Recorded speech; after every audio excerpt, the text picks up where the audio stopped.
The Baal Shem Tov and Rabbi Yaakov Yosef were once studying together in his house in Mezhebush. The two were going over various topics in Torah, and when the Baal Shem Tov began explaining this idea, that everything that a person hears is meant specifically for him to hear, that it bears some sort of meaning.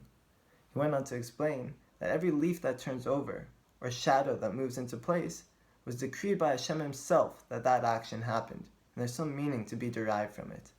At that moment, a worker showed up and said, "Excuse me, Rebbe, is there anything that needs fixing today?"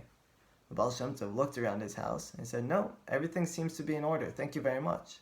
But the worker, very persistent and needing work, said to him, "Rebbe, if you look hard enough, you'll see that there's always something that needs fixing." The Baal Shem Tov's face began to glow with excitement.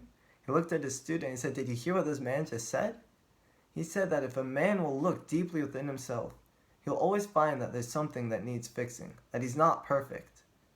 Rabbi Yaakov Yosef was hesitant to accept this information. He said to the Baal Shem Tov, "Surely, if this was a message I needed to hear, it would have come from a holy source, someone much loftier than just a simple man. I'm not sure if I can accept what you're saying." The Baal Shem Tov looked at him and said, "Yes, you can. You just don't want to." The two finished their studies, and Rabbi Yaakov Yosef left, still contemplating this conversation they had.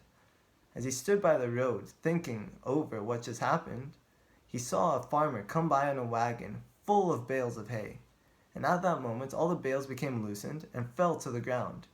The farmer quickly jumped into action and started picking up all the bales. He looked at Rabbi Yaakov Yosef and said, "Excuse me, sir, can you help me? These bales of hay are too heavy for me to carry alone." Rabbi Yaakov Yosef looked at the hay and said, "I'm sorry, I can't. They're too heavy for me as well. I can't help you." The farmer looked at him and said, "Yes, you can. You just don't want to." At that point, Rabbi Yaakov Yosef realized that these were the exact same words that Baal Shem Tov had just said to him moments ago. So he helped the farmer pick up all the bales of hay and went back to study again with the Baal Shem Tov. The Slonim Rebbe comments on the Torah. It's written in the Torah, "And he called to Moshe." But it doesn't say who he is until the very next verse. And it says, "And HaShem spoke to him."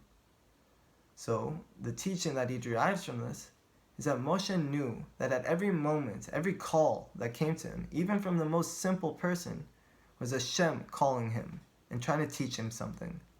And perhaps this is something that we could learn from this story of the Baal Shem Tov and the simple worker. That even though we go through difficulties in life, we can always do it. We can always overcome it. Sometimes we just don't want to.